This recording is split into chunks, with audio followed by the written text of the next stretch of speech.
All right, so when you think about the big forces that shape our planet, you probably picture oceans, the atmosphere, maybe even the ice caps, right? But what if one of the most powerful and most overlooked players is literally right under our feet? Today, we're going to dig into the hidden world of soil temperature. And let's just kick things off with a huge question. Could the very ground you're standing on actually be a hidden engine? One that's capable of speeding up climate change? Well, the answer is way more complex, and honestly, way more fascinating than you might think. So let's get into it. Okay, so first things first, we have to understand why a few degrees of change in the dirt can actually matter on a global scale. And it all comes down to one simple fact. Soil isn't just dirt, it's alive. What you're looking at on this slide is basically a picture of soil breathing. Seriously, the billions of microbes and plant roots in the ground are all respiring, just like we do, and they release carbon dioxide. And what this graph shows so clearly is that as the soil gets warmer, that rate of breathing, the amount of carbon being released, it doesn't just creep up, it absolutely skyrockets. So here's the bottom line. A warmer atmosphere makes for warmer soil. That warmer soil then breathes out more carbon dioxide, which, you guessed it, warms the atmosphere even more. This is what scientists call a positive feedback loop, and it's a huge reason why we have to pay attention to soil temperature.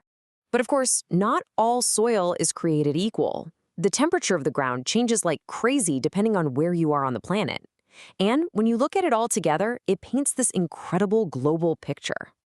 Just take a look at this map. It's an amazing snapshot of the planet's different soil thermal environments.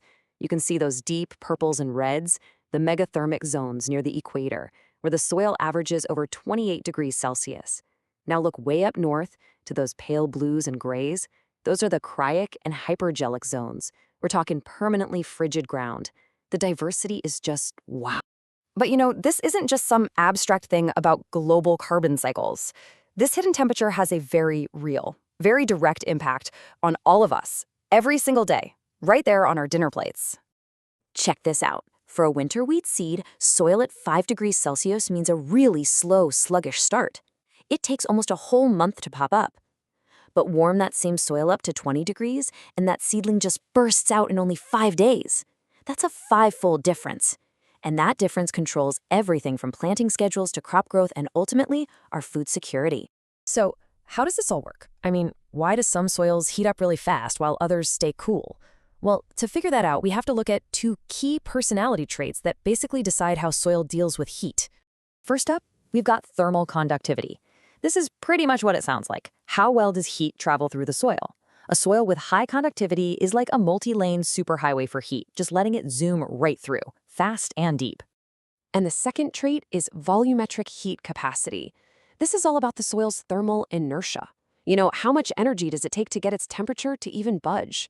A soil with high heat capacity is like a giant flywheel. It takes a ton of energy to warm it up, but once it's warm, it holds onto that heat for a good long time. And this is where it gets really wild. If you look at the basic building blocks of soil, the differences are just massive. Quartz, which is basically sand, has a conductivity of 8.8. It's a fantastic conductor. Now compare that to air, way down at the bottom, 0.025. Air is an unbelievable insulator. It basically slams the brakes on heat transfer. So what this means is that the stuff filling the empty spaces between the soil particles is just as important as the particles themselves. As you can see in these graphs, when you add water to the soil, you're pushing out all that insulating air. And that one change dramatically increases both the soil's ability to conduct heat and its capacity to store it. So let's just boil it all down. A dry, fluffy soil that's full of air pockets, that acts like the insulation in your attic, keeping the surface heat from getting down deep. But a wet, dense soil, that acts more like a copper pan, efficiently shooting heat from the surface way down into the ground. So when that heat does start moving down into the ground, what does it actually look like? It doesn't just happen instantly. No, it travels like a wave, and it has some really strange and predictable behaviors.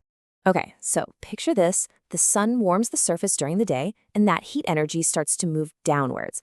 But it moves like this slow motion wave. And just like a ripple in a pond, its amplitude, the size of that temperature swing, gets smaller and smaller the deeper it goes. Now, here's a wild number for you. 19.1. What is that? Well, that's the difference between the daily and the yearly temperature waves.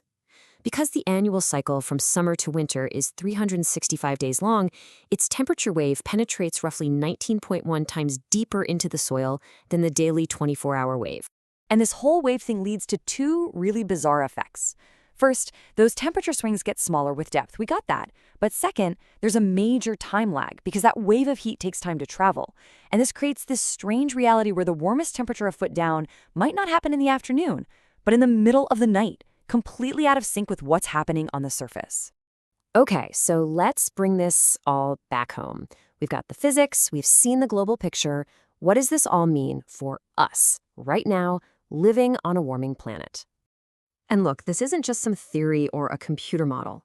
As this quote from the source material makes perfectly clear, scientists are out there documenting long-term increases in soil temperature. The ground beneath us is in fact getting warmer. So, what are the real-world consequences? Well, as we saw, it means potentially more carbon dioxide being released from soils all over the world, which could just feed back into more climate change. And for farming, remember those personality traits we talked about? It means wet, conductive soils will warm up faster and deeper, while those dry, fluffy soils might resist the change for a bit longer. In a lot of places, farmers are already having to shift to earlier planting dates, and that trend is likely going to continue, changing regional food production and crop yields based on the very type of ground they're farming. And that really brings us to our final thought here. We have just scratched the surface of how soil temperature acts as this hidden engine inside our climate and food systems. It really makes you wonder, if the ground is already doing all this, what other profound secrets about how our world works is it just waiting to reveal?